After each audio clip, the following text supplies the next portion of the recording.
Permítanos servirle los 365 días del año con la misma calidad y calidez, brindándole el mejor servicio en nuestras salas de velación y cementerio. La EMUCEP invita a los ciudadanos que tienen valores pendientes de pago por la compra de bienes y servicios a cancelar hasta el día 31 de octubre de 2021 para evitar procesos coactivos. Pueden cancelar dichos valores pendientes en las oficinas administrativas ubicadas en las calles Octavio Díaz y Vicente Rocafuerte. Para mayor información, comuníquese al 2862-748.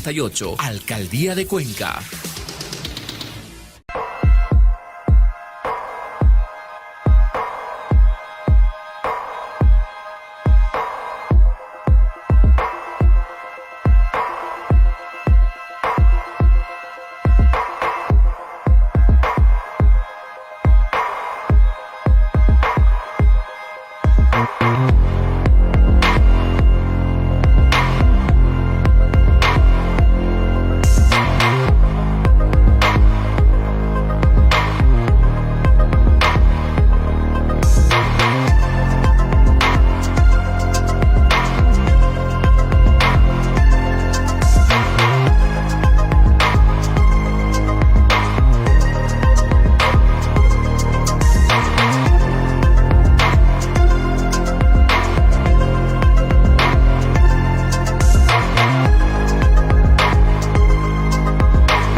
¿Qué significa ser indígena en el Ecuador? ¿Quién decide quién es indígena y quién no? ¿Por qué las clases sociales y políticas del Ecuador se incomodan tanto con los pueblos indígenas y su quehacer político? Hoy haremos memoria y analizaremos las disputas que han tenido los gobiernos con los pueblos indígenas y sus movimientos, pero también miraremos sus logros que han sido conseguidos en un estado profundamente racista y tienen por detrás una trayectoria de años que implica lucha, resistencia, persecución, pero un importante aporte a la estructura económica, social, académica y política del Ecuador. Gracias a todos y a todas por acompañarnos un lunes más. Cada semana en Corpografías buscamos entender temas diversos, temas que nos atraviesan y nos inquietan. Bienvenidos.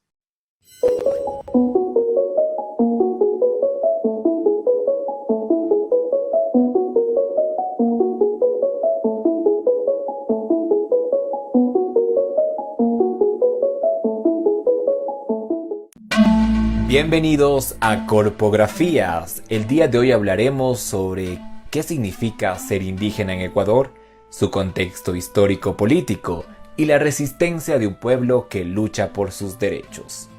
La invasión europea, la época colonial y la propia república impusieron un régimen de abusos, explotación y desprecio para los pueblos indígenas que habitaron este continente desde tiempos inmemorables. A la par, las luchas de resistencia y dignidad de estos pueblos es igual de antigua, pero un hito en la historia contemporánea de este país fue la creación de la Confederación de Nacionalidades Indígenas del Ecuador, CONAIE, en 1986, siendo esta la organización indígena más grande del Ecuador, creada con el objetivo de consolidar la lucha de pueblos y nacionalidades indígenas del Ecuador por la tierra y territorios indígenas, por su propia educación bilingüe, por el respeto a su cultura y por la resistencia frente a la opresión de autoridades civiles y eclesiales. Para fortalecer este proceso, en 1995 se crea el partido Pachacutic, una fuerza política conformada en su mayoría por indígenas que defienden la conformación de un Estado plurinacional donde se respete la interculturalidad. declarando su oposición a cualquier forma de explotación, de opresión e injusticia.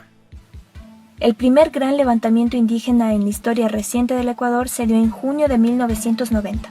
Entre las demandas que motivaron este alzamiento estaban el planteamiento de un Estado plurinacional, la solución a conflictos de tierras pendientes y problemas de agua y riego, el reconocimiento del Estado a las prácticas ancestrales, la asignación de fondos para la educación y la autonomía indígena. Si bien el Parlamento Nacional reconoció el carácter del Estado como pluriétnico y pluricultural, la representación y la toma de decisiones aún mantenía su statu quo al no permitir la inserción de los nuevos actores políticos. En este contexto, el movimiento indígena desarrolló una serie de alianzas estratégicas con distintos sectores sociales que luchaban contra el modelo neoliberal y la privatización. De esta manera, fueron una fuerza política importante durante las movilizaciones que desembocaron en la destitución de Abdalá Bucaram.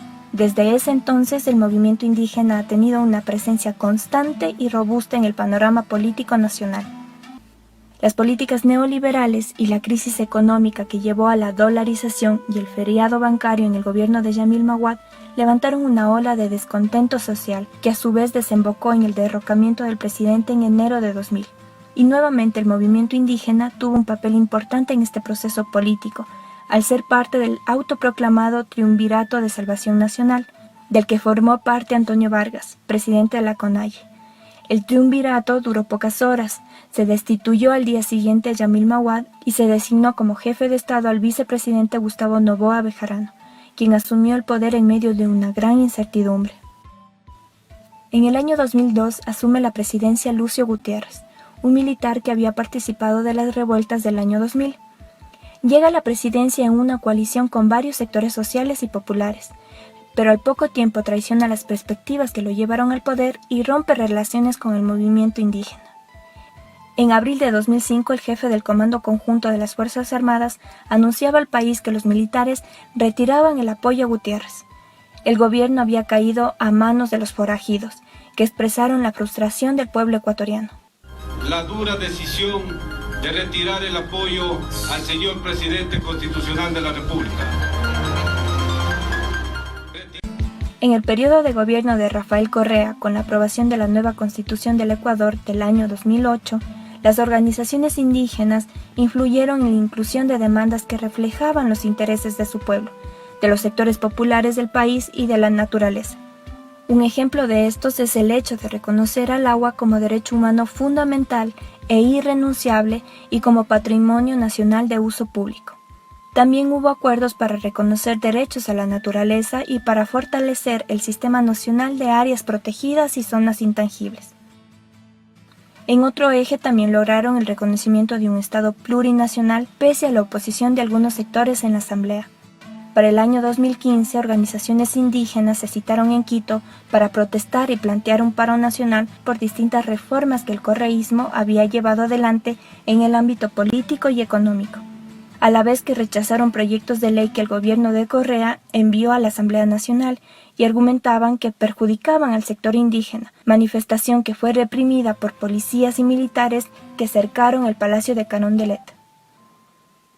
En octubre de 2019, el presidente Lenín Moreno anunció nuevas medidas económicas y propuestas de reforma para estimular la economía del país, entre las que figuraba la liberación del precio del diésel y la gasolina.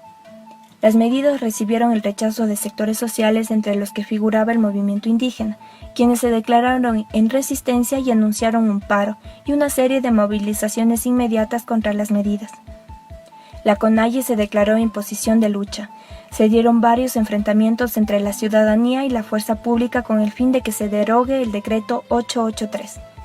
Los policías arremetieron contra los manifestantes indígenas que descansaban en las inmediaciones de la Asamblea Nacional, mientras que los manifestantes acometían contra sedes de diferentes instituciones y medios de comunicación, hasta que finalmente, el 13 de octubre, las organizaciones participantes de las protestas y el gobierno de Lenín Moreno se reunieron y acordaron la derogatoria del decreto 883, que quedaría sin efecto el martes 15 de octubre. A ser incluidas en el nuevo decreto que sustituya al anterior.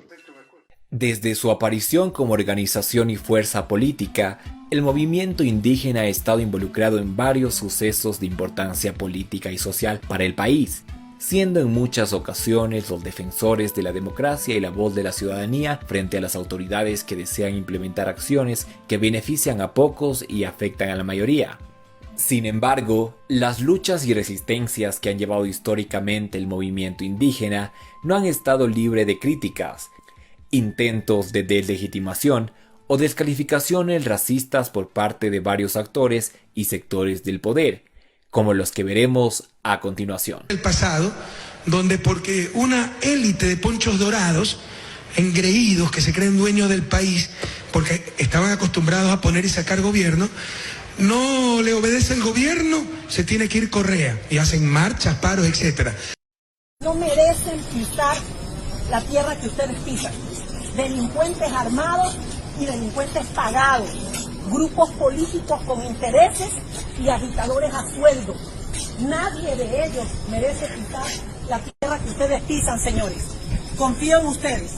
Es nuestro mayor desafío y sé que Guayaquil está en buenas manos. Estamos hablando del 366 de rebelión. Estamos hablando de atentados terroristas. Eso tiene que ser reprimido al máximo con la aplicación de la ley y, por supuesto, como actos de defensa, el uso radical de la fuerza. Terrible. Este grupo de exaltados, estas turbas que la prensa internacional llama indígenas, que han sido humillados por Lenin, si son tan indígenas y viven en los bosques, no deberían afectarse por la subida del precio de la gasolina. Yo no sé de qué manera los perjudica, ¿no? Porque si son de verdad indígenas y viven en cuevas o en los bosques, yo no creo que manejen un Audi, ¿no? O que usen el transporte público. Así que yo digo, si es un indígena, pero así bien originario, ¿y a ti de qué manera te afecta que suba la gasolina y el diésel? Personas con las que cuenta Guayaquil en el tema ya institucional, fuerza pública, fuerzas armadas, personal municipal, ¿es suficiente en caso de que quieran los manifestantes o que los que ya supuestamente recomiéndenle que se queden en el páramo?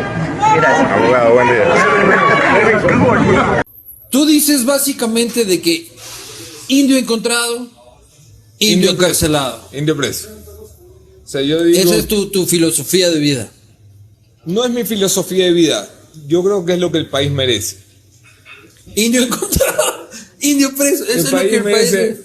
Poncho preso. Casi de miércoles. No, viejo, el país merece que aquí nadie esté por encima de la ley por usar poncho o usar traje o usar corbata o usar banda presidencial. El país merece que todos seamos iguales ante la ley y eso empieza porque no puede haber cálculos en la justicia. No toquemos a los indígenas porque están muy cabreados y se nos va a cabrear de nuevo. Y ya nos vieron las huevas una vez y nos las van a ver dos. No. Nos vieron las huevas una vez a la cárcel. Ya, pero ¿qué pasa si es que tú metes preso a los líderes indígenas y se vuelve a reactivar el relajo? Y otra vez estamos sin poder venir a Pamari. Metemos presos otros 200. Y si esos no alcanzan, metemos presos otros 200. Y cuando se acaben, pues ya cuando se acaben, ya no hay que meter preso.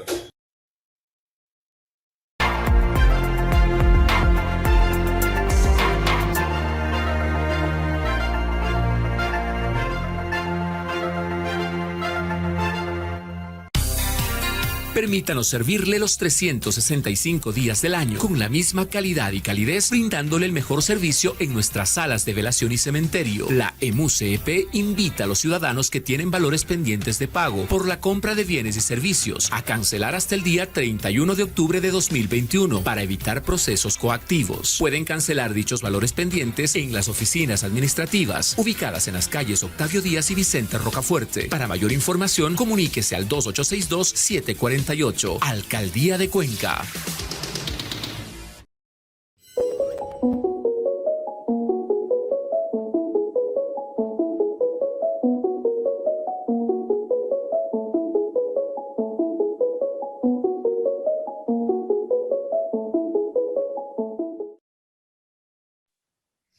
Muy buenos días con todos y todas quienes nos acompañan a esta edición del programa Corpografías por Voces Azuayas, en colaboración de Caleidos con Landariega. Es un tema complicado, complejo, duro, un tema también muy de coyuntura, pero un tema estructural, si se quiere, en la historia del país. Y creo que esta conversación va a ser muy interesante, muy beneficiosa. Nos acompaña en esta edición y tengo el gusto de presentarles a Armando Muyulema. Armando Muyulema es PhD en Lenguas y Literaturas Hispánicas por la Universidad de Pittsburgh. Es magíster en Estudios de la Cultura por la Universidad Andina Simón Bolívar. Es licenciado en Ciencias de la Educación con especialización en Lingüística Andina y Educación Intercultural Bilingüe por la Universidad de Cuenca. Actualmente es profesor de la Universidad de Wisconsin en Madison, director del Instituto de Enseñanza de la Lengua y Cultura Quichua.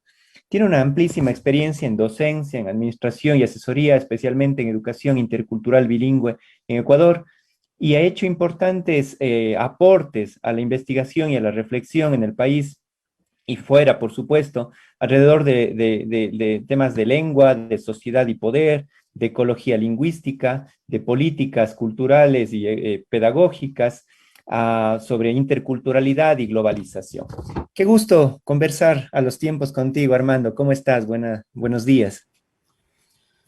Buenos días, pues estoy encantado primero por verte a los tiempos y claro, pues también con mucha alegría y gratitud por la invitación a este programa, pues, y quisiera saludar, ¿no?, a los organizadores, a Carla, a los oyentes de este programa, ¿no? Genial, gracias, Armando. Recordamos a quienes nos escuchan y nos miran por las redes sociales que pueden dejarnos sus comentarios a través de YouTube, de Facebook, o preguntas si quieren para Armando, y estaremos conversando con él estos próximos minutos. Quisiera comenzar, Armando, hablando, o sea, yo había planteado como cuatro ejes que quisiera conversar contigo sobre esto. El primero tiene que ver con la historia, con el asunto histórico. No logramos incluir en la recopilación que se hacía en este, digamos, de contexto a esta conversación, pero hace poco, además, en un programa de análisis político en uno de los canales de televisión nacional en el Ecuador, un asambleísta, me parece que el asambleísta Villamar, decía un poco que el Estado ecuatoriano le ha dado mucho a los movimientos indígenas, le ha dado tierra y tal, y que por lo tanto los indígenas eran, él les decía al inicio incluso unos malagradecidos, luego decía, por lo menos no reconocen todo lo que ha hecho este país por este grupo humano. Y me lleva a la pregunta de, ¿a quién pertenece este país, no? Es como que este país le ha dado mucho a este grupo, nos hiciera pensar como que es un grupo que no es parte de este país y que por lo tanto cualquier dádiva, cualquier efecto filantrópico es como que deberían estar agradecidos, como pensar que son pero no son parte. Quisiera pensar históricamente, digamos, cómo entender de quién es este país y por qué ese imaginario de que los pueblos y nacionalidades indígenas casi que son extraños en sus propias tierras. Bueno, excelente reflexión. Bueno, sí, pues ese es, yo creo que para empezar, pues yo veo que hay como un empobrecimiento en el debate. Ya, o sea, detrás de esta afirmación del asambleísta que mencionas y muchos otros comentaristas, pues, que han reflexionado sobre la historia, sobre el lugar de los pueblos indígenas en el país, pues, han hecho lo mismo, han expresado lo mismo, ¿cierto? Entonces, no... Hay un desconocimiento histórico que es fatal, o sea, para lograr entendernos entre nosotros, ¿ya? Y claro, o sea, pues si ese desconocimiento, pues es determinante, pues lo que estamos enfrentando es un conjunto de prejuicios, un conjunto de ideas que se sueltan a la ligera, pero que no tienen ningún sustento histórico, político, cultural, ¿ya? Y bueno, y claro, entonces eso nos lleva pues, necesariamente pues a pensar la relación colonial. ¿Sí? La relación colonial, pues, que está detrás de la construcción de los estados nacionales, ¿ya? Y digo esto pues porque el proceso de colonización en lo que conocemos ahora como América Latina, pues es un proceso bastante sui generis, un proceso bastante particular en relación pues a otros procesos coloniales, sobre todo de raigambre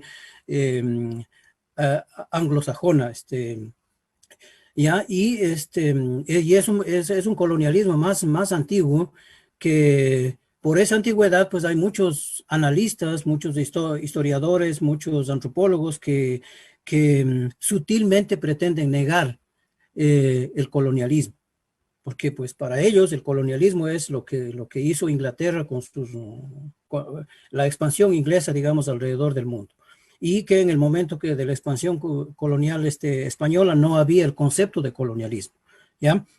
Pero por donde lo veamos, pues es un proceso de ocupación, es un proceso de sustitución de autoridad, de desplazamiento de poder, de destrucción de otros pueblos, etcétera, etcétera. Entonces, no hay por donde negar, digamos, ¿no?, que hay un proceso colonial ahí.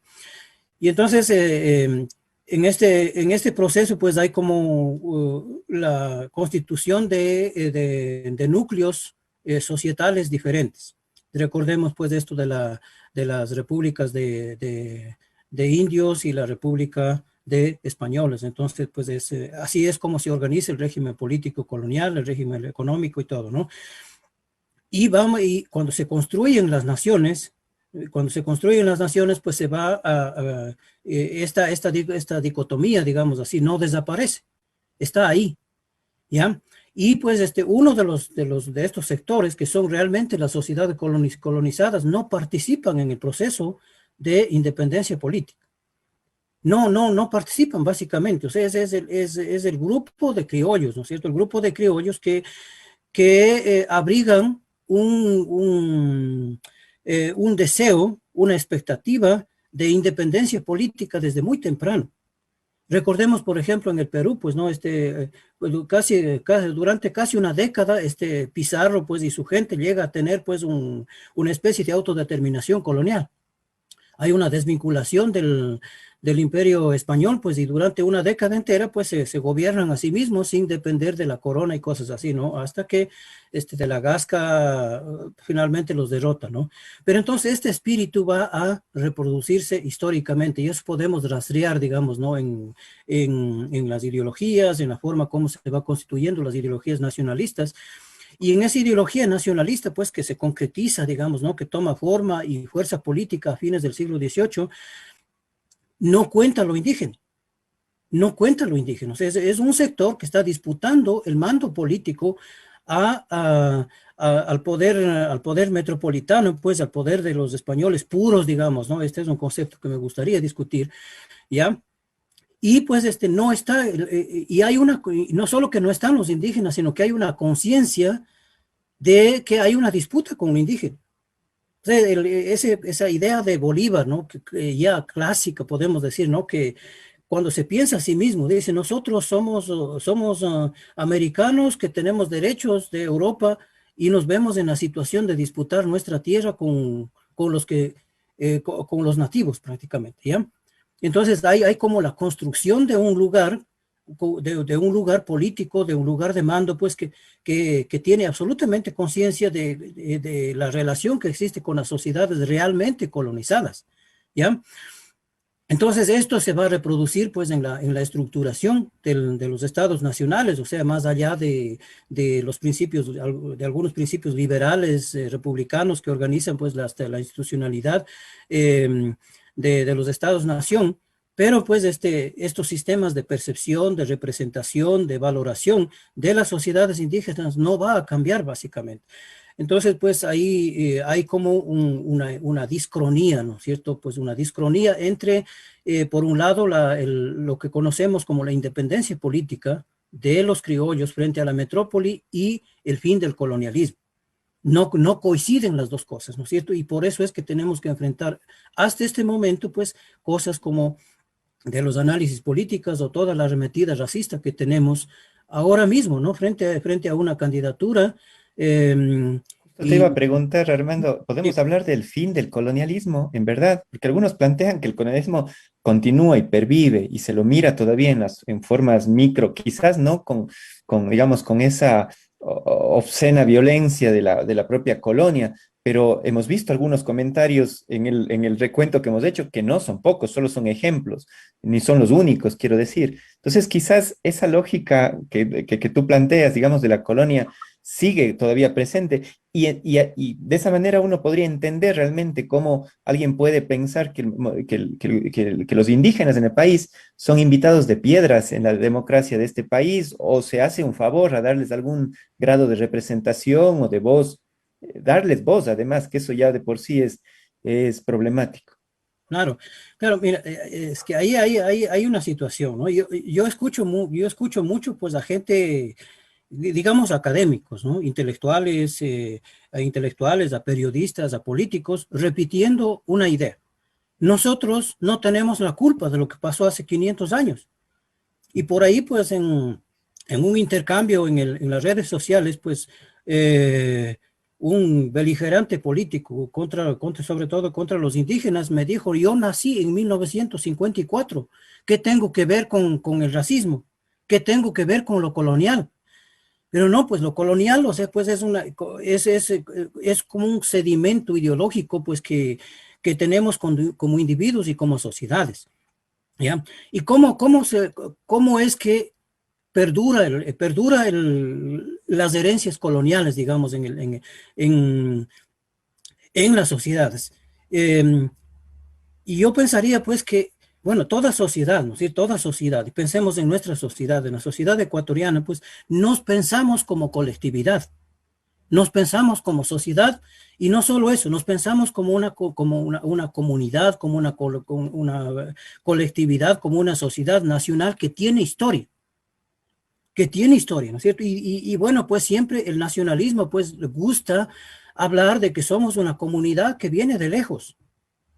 Bien, y en el origen de la nación ecuatoriana, pues están como toda esa narrativa de los caras, de los shiris y todo eso, o sea, nos vamos al origen de los tiempos. Así nos justificamos, digamos, como una nación, con una historia, ¿ya? Y si nos pensamos como una comunidad a través de la historia, entonces tenemos que hacernos cargo de esa historia. Tenemos que hacernos cargo, en otras palabras, de lo que las instituciones que nos gobiernan, ¿no es cierto?, que organizan nuestra sociedad, acarrean desde el pasado. Ese sentido común del privilegio, el sentido común de que hay una alteridad, de que somos nosotros y hay un ellos por allá, pues eso está como naturalizado en nuestras instituciones, ¿ya? En los privilegios establecidos en nuestras constituciones. Hasta hace poco, pues, no se podía entrar, o creo que hasta ahora, ¿no? Por ejemplo, en el ámbito militar. ¿Quiénes pueden ingresar a la oficialidad militar, ¿no es cierto? O sea, ser oficiales de alto rango, generales, almirantes y cosas así. No hay un solo indígena, no hay apellidos indígenas ahí, porque pues hay una segregación, o sea, que puede que no sea legal, pero es la costumbre. Es la costumbre. En el servicio diplomático, pues no encontramos apellidos indígenas, pues hasta que el gobierno de Correa, pues incorporó un grupo de gentes de mandos bajos, digamos, ¿no? a la carrera diplomática. Pero anteriormente yo he escuchado que había gente que no ingresó, a pesar de ser gente brillante, no ingresó por el apellido y por la apariencia.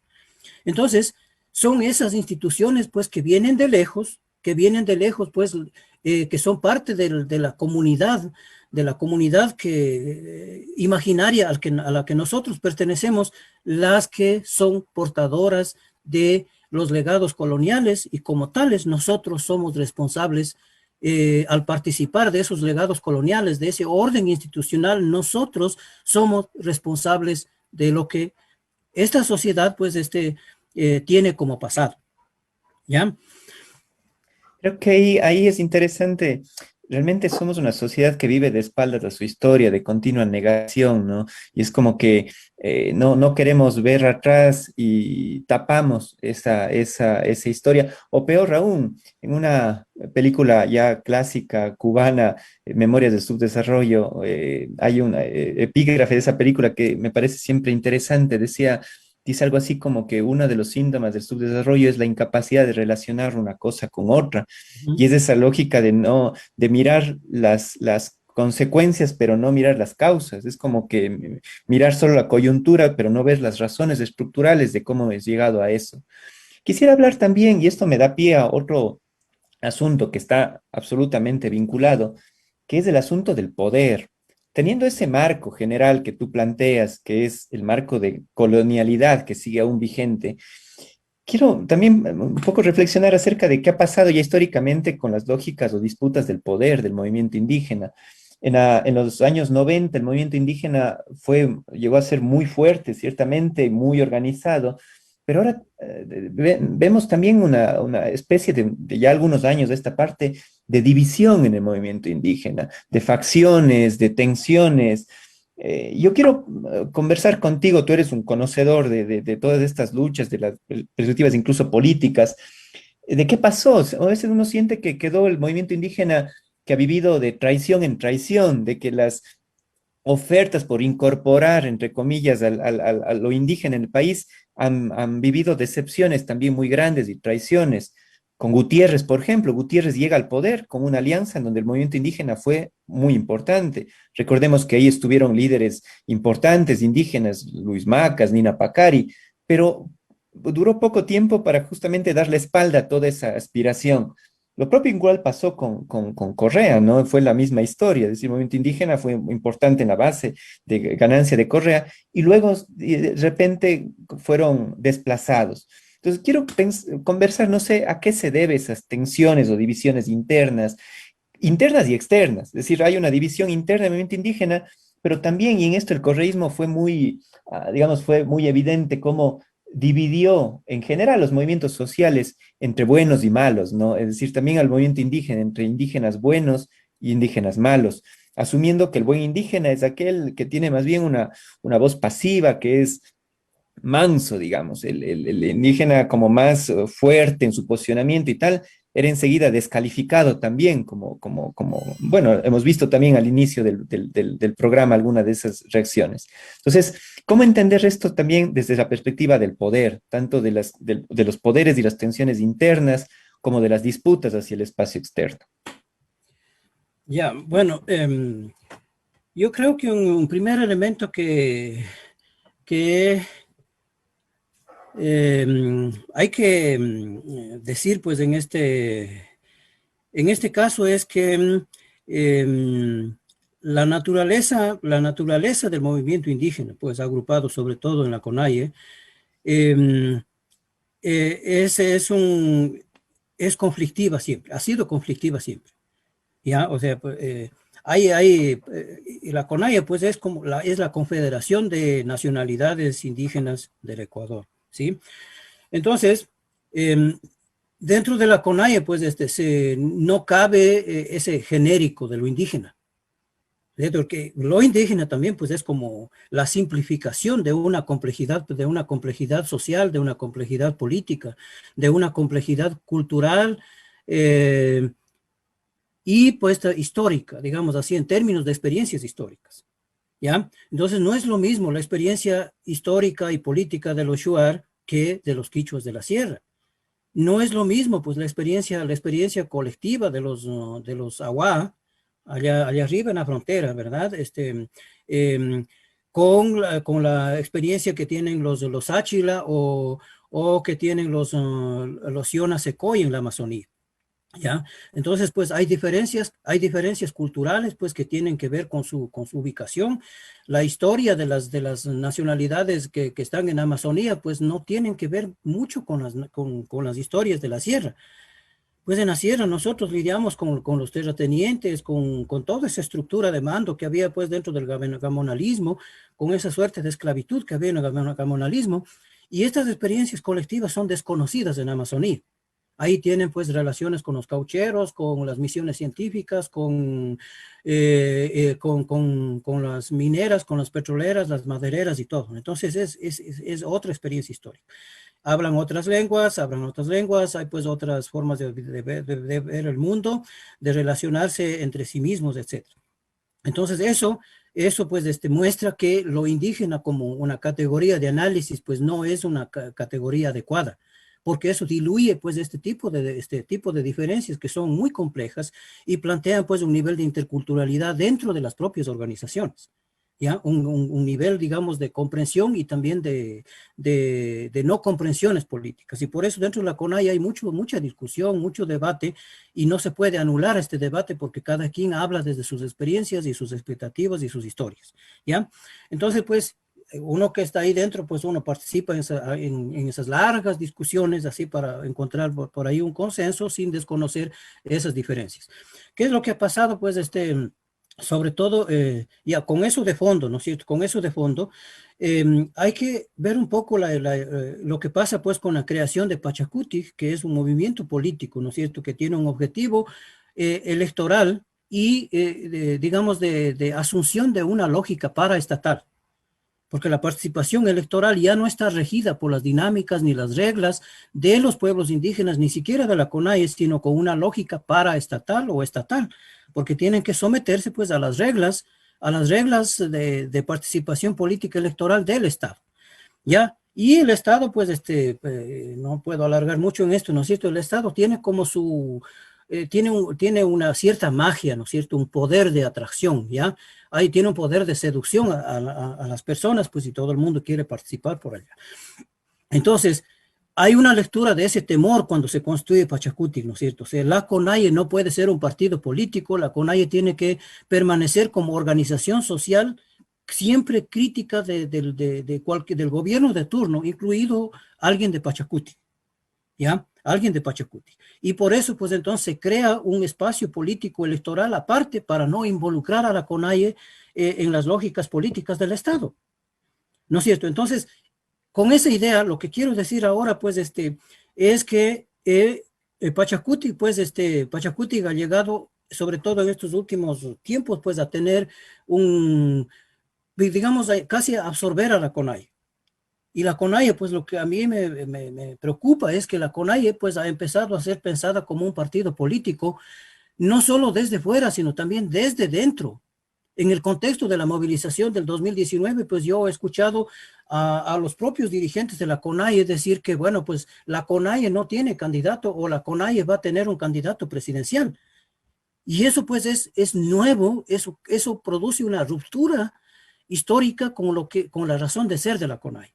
Por eso es que hay esa disputa con Pachacuti, ¿no? Porque de pronto empiezan a pensarse como partido político disputando pues elecciones para acceder al poder estatal.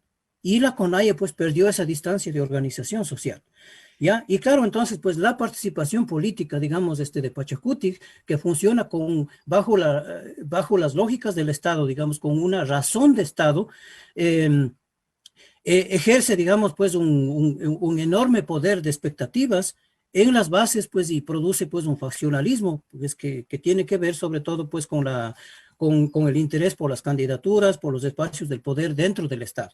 Y claro, pues, a mí me preocupa, digamos, para terminar, es que esto va como vaciando la idea del Estado plurinacional. Porque el Estado plurinacional, pues, era como desestructurar el Estado, o sea, significa la distribución del poder político. ¿Ya?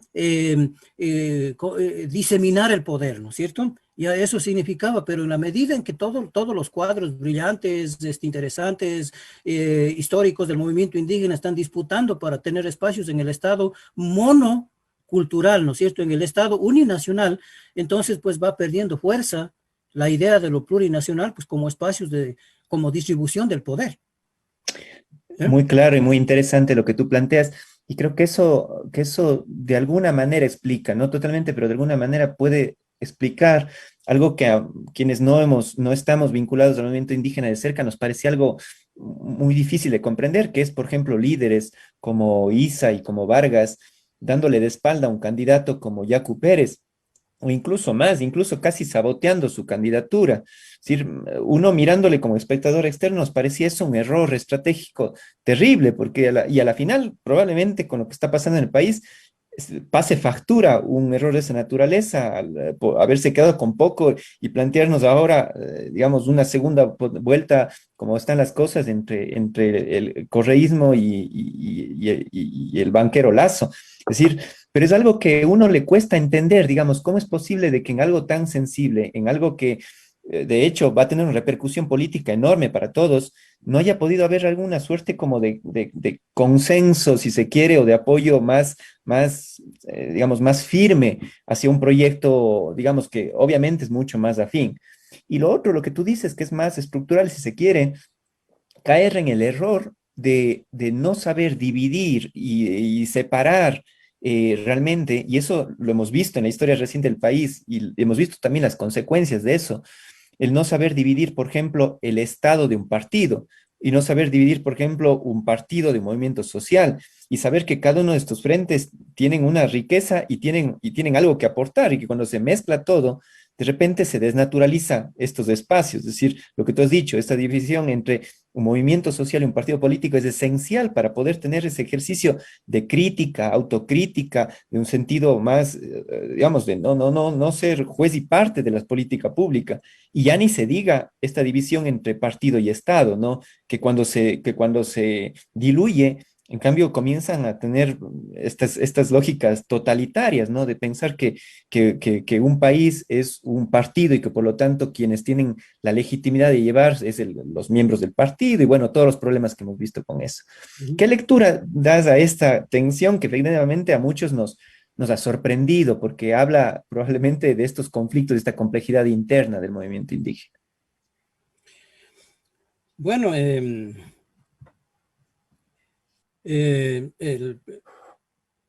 yo veo que hay un momento muy complicado, ¿no? Muy complejo porque pues la razón de ser de las organizaciones, de todas las organizaciones pues que reivindican pues una identidad indígena, pues la CONAIE y otras organizaciones, es necesario volver a repensar el lugar de las nacionalidades pues en el conjunto, digamos, de lo que conocemos como Ecuador. ¿Cuál es nuestro lugar? O sea, y yo creo que hay que pensar pues el sentido y la validez política de conceptos tan fuertes, tan históricos como son pues la plurinacionalidad, la interculturalidad. ¿Qué estamos pensando como plurinacionalidad en este momento histórico? ¿Ya? Yo recuerdo pues que en los primeros años que marchamos por la idea de la plurinacionalidad, pues era una gran utopía. La interculturalidad era una gran utopía y también la educación intercultural bilingüe era una utopía, ¿no es cierto? La utopía de las colectividades que tienen pues una igualdad, que conversan, que son capaces pues de dialogar pues sin desconocer las relaciones de poder, los legados coloniales y que median pues estas relaciones, ¿no? Y que podríamos ser capaces de sobreponernos a esta relación, ¿ya? Pero actualmente pues, ¿qué es la plurinacionalidad? Ya no sé, yo escucho por ahí pues a importantes dirigentes, importantes voceros del movimiento indígena sostener que la plurinacionalidad es, por ejemplo, tener un periodista indígena entrevistando en quichua en algún canal junto con los periodistas que conocemos. ¿Es eso la plurinacionalidad? A mi manera de ver, no. A mi manera de ver, no. Pues eso es a lo mucho, pues, un proceso de integración al estilo multicultural, digamos, del liberalismo más progresista, digamos, de Canadá o de Australia, cosas así, ¿ya? Pero la plurinacionalidad, pues, a mí me hace pensar en comunidades políticas y en un poder relativo. Es decir, que los shuar pues que tengan un poder relativo de organizar su propia vida política, su vida cultural, su educación, sus políticas culturales, el manejo de sus recursos, Ah, bueno, es que eso es de todos los ecuatorianos. Bueno, pues eso hay que pensar, o sea, cómo hacemos para que esos recursos que está eventualmente en territorio Shuar sea de los ecuatorianos, ¿ya? Entonces, pues hay un momento de mucha complejidad, o sea, ahora pues para repensarnos nosotros como organización, pensar las autonomías, por ejemplo, las luchas que se están dando contra las mineras, pues tiene mucho que ver con autonomías, ¿ya? Con autonomías reales. Entonces, ¿cómo repensamos la plurinacionalidad en relación con estas luchas de autonomía? ¿Ya? La educación, por ejemplo, ¿no? Que es una cosa que está ahí, o sea, a mi modo de ver no existe educación bilingüe. Me da mucha pena pues por la manera como negociaron con el gobierno la educación y realmente negociaron pues una estructura con más jerarquía supuestamente, pero con menos poderes. Y está ahí, o sea, no tiene ninguna conexión esa estructura centralizada en Quito con lo que sucede realmente en las escuelas y en las comunidades. ¿Cómo negociamos esto?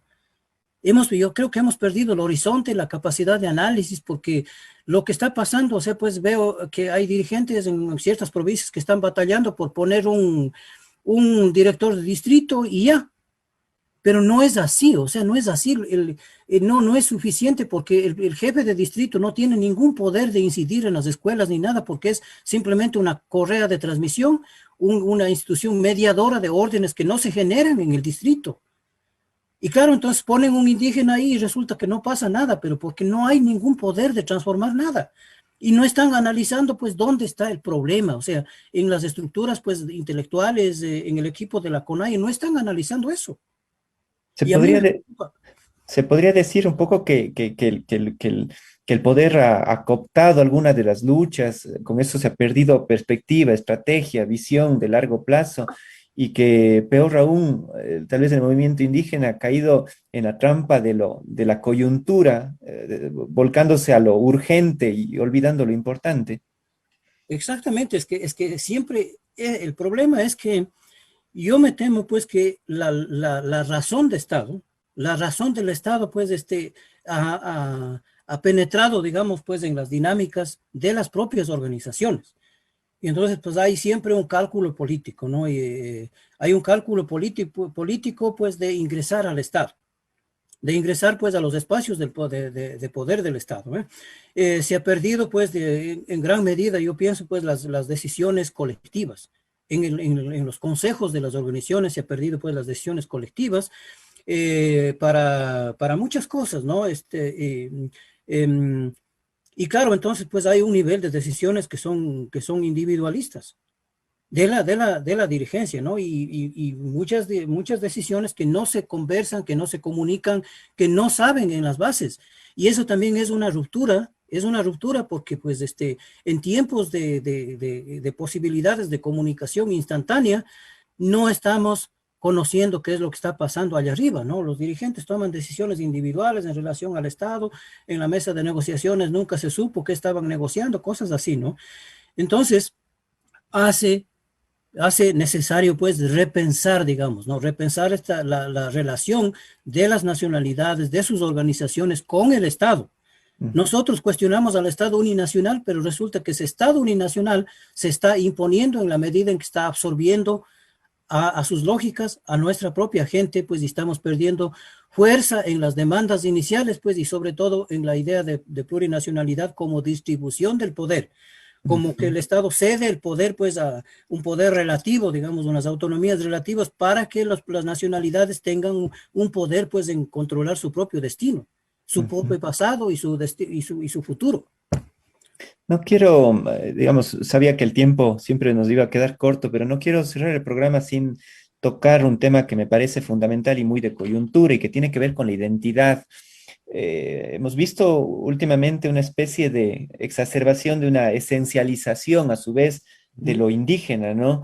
Parecería, y de esto se ha escrito, recuerdo por lo menos algunos artículos de algunos colegas que han estudiado cómo lo indígena siempre, o el indígena es siempre visto como un intruso en los espacios urbanos, o mejor dicho, hay una esencialización en cuanto al tiempo y al espacio. En cuanto al espacio, parecería que el indígena siempre corresponde a la zona rural, que es un intruso en las ciudades.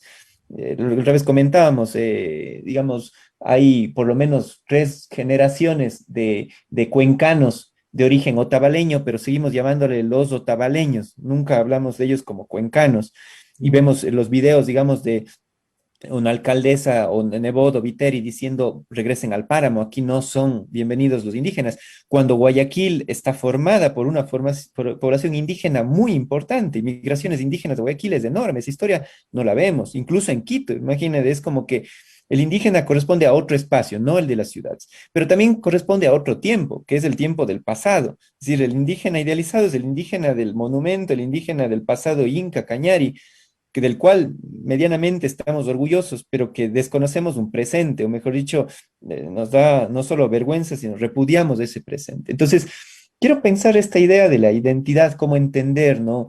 Estos imaginarios de lo indígena. El contexto es, recordarás, habrás visto digamos, declaraciones de Juan Carlos Monedero, político español, que decía, yo vi digamos, la caravana de Yacu Pérez y ellos no eran indígenas, porque se ven como gente de clase media y así no son los indígenas. Pero esta descalificación ya estaba presente, el mismo Correa decía, Yacu Pérez no es un indígena, se apellida Pérez, además es Carlos. Entonces, quiero entender qué estamos construyendo en nuestra mente cuando hablamos o pensamos lo indígena. ¿Qué significa ser indígena, no? ¿Cómo queremos o cómo imaginamos lo indígena si en esa mente tan estrecha no somos capaces de mirar esa diversidad?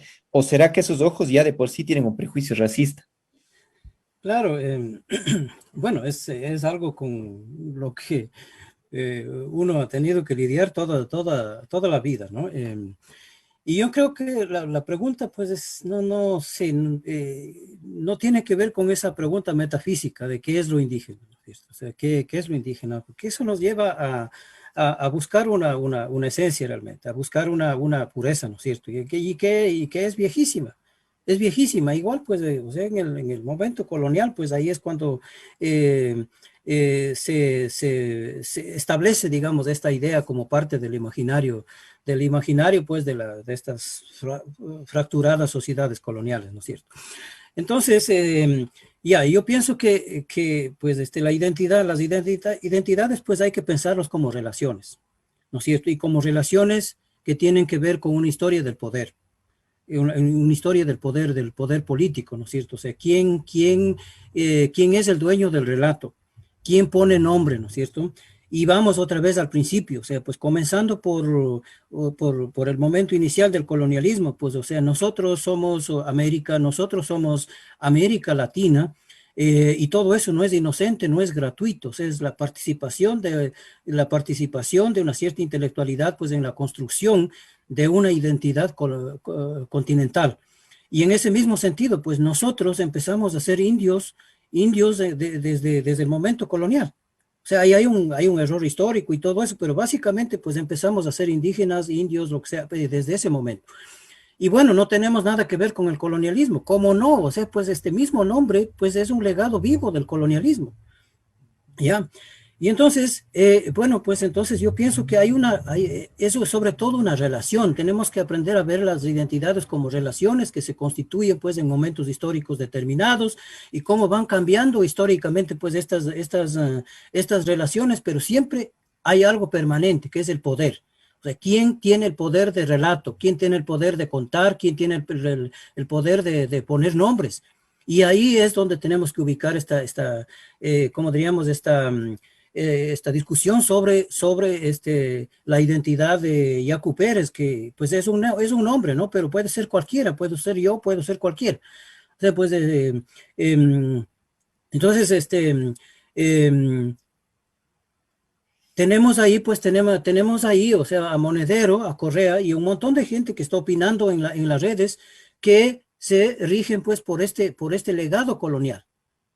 ¿Dónde sacan la autoridad para decir tú eres indio o no? Es la autoridad heredada del colonialismo, ¿no es cierto? No es cuestión de que yo nací en 1954, no. O sea, no, y pues si dices tú no eres indígena, tú sí eres, pues ¿dónde sale esa autoridad? Ese es un legado colonial en nuestra cabeza, porque nosotros estamos dándonos el poder de proyectar, digamos, una idea que tenemos sobre alguien, ¿no es cierto? O sea, ¿cuál es el indígena? El que tiene taparrabo, el que no sabe leer, el pobrecito, el que solo habla quichua y el que vive en el monte, como dijo Bailey, ¿no es cierto?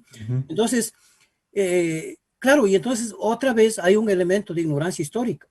Hay una ignorancia histórica impresionante, no sé, o sea, Bailey comparando a los incas con Europa, dice, no, es que los incas no respetaban los derechos humanos. Por favor, o sea, ¿qué derechos humanos había en el siglo XVI? Ninguna, ¿no es cierto? Entonces, cosas así, o sea, no hay una comparación histórica, pues, apropiada, ¿ya? Y bueno, pues,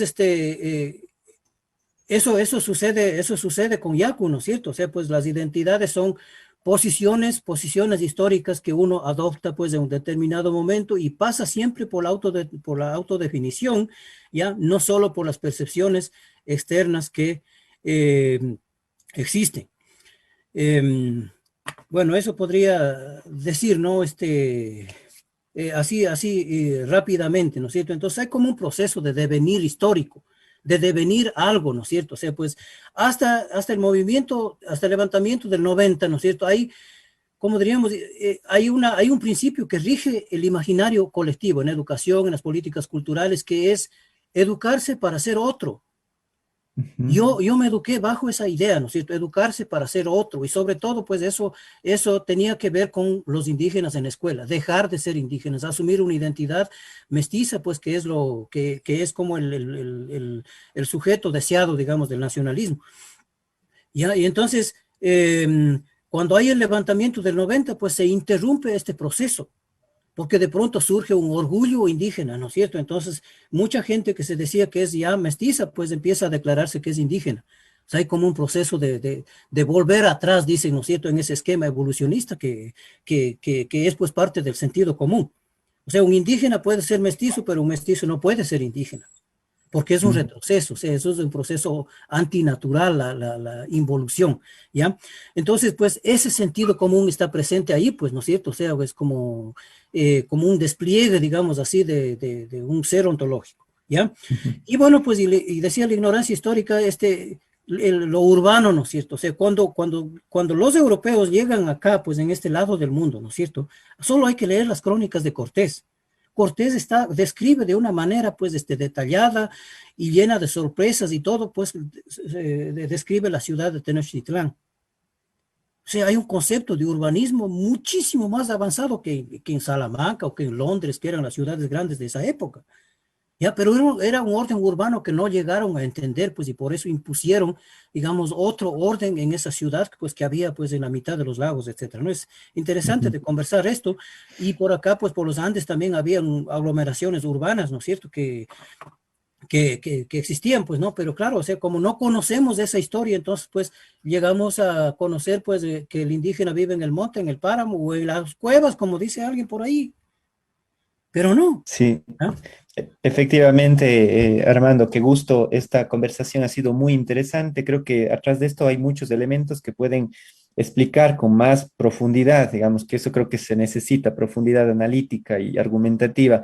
Otros fenómenos que hemos visto, este racismo tan presente en nuestra sociedad, que entre otras cosas en el contexto actual nos hace casi que imposible concebir que un presidente de este país sea indígena, ¿no? Hemos visto los comentarios tan encrispados, digamos, que evidencian nuestro racismo y evidencian nuestra ignorancia histórica, como tú dices. Siempre que cerramos el programa, a nuestros invitados les pedimos una sugerencia para gente que esté interesada en poder seguir profundizando sobre este tema. Quizás de algún libro, algún autor, algún artículo o alguna película, alguna serie que pueda ser interesante para seguir pensando sobre esto. ¿Se te ocurre algo que puedas recomendar a la gente que nos mira? Yo pensaría que sobre esto de que, bueno, esa idea recurrente, ¿no? De que los indios viven en la cueva, en el páramo, en el monte, que son ajenos a la ciudad. Yo diría, pues, lean las relaciones de Hernán Cortés. Hay 2 cartas, no son muy largas, pues. Lean esto, pues, y vamos a ver que hay, pues, un criterio de urbanismo muy, muy interesante, ¿no? Descrito por uno de los conquistadores, pues, pioneros, digamos así, de lo que era, era, pues, o es actualmente México, ¿no? Hay otro texto, pues, sobre lo que es Ecuador, ¿no? Pues, podría ser el Galo Ramón, ¿no? Podrían leer Galo Ramón. El regreso de los indios, ¿no? Ahí hay una, pues mucha, como diríamos, se reflexiona sobre el concepto del Estado-Nación, ¿no es cierto? Él dice, pues, que es como diríamos, hay una idea nueva empacada en un concepto viejo que es el nacionalismo o la idea de nación, y también la relación con la escritura, cómo es la relación con la escritura, ¿no? Y bueno, yo creo, pues, que esos dos textos, pues, Genial. Está bien, ¿no? Pues Armando, muchísimas gracias. Ha sido un gusto conversar, que ojalá que pronto podamos continuar esta conversación que da para largo.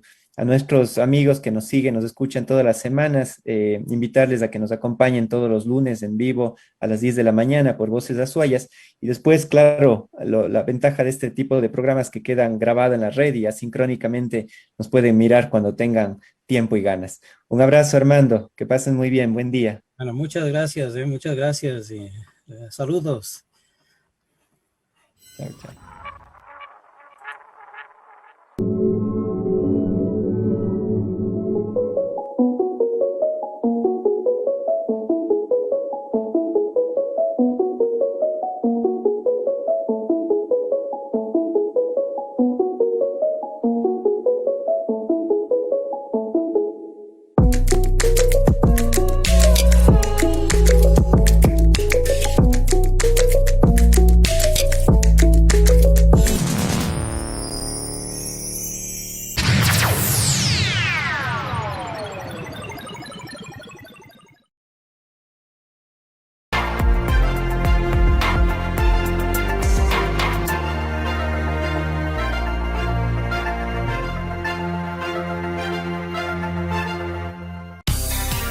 Permítanos servirle los 365 días del año con la misma calidad y calidez, brindándole el mejor servicio en nuestras salas de velación y cementerio. La EMUCEP invita a los ciudadanos que tienen valores pendientes de pago por la compra de bienes y servicios a cancelar hasta el día 31 de octubre de 2021 para evitar procesos coactivos. Pueden cancelar dichos valores pendientes en las oficinas administrativas ubicadas en las calles Octavio Díaz y Vicente Rocafuerte. Para mayor información, comuníquese al 2862-748. Alcaldía de Cuenca.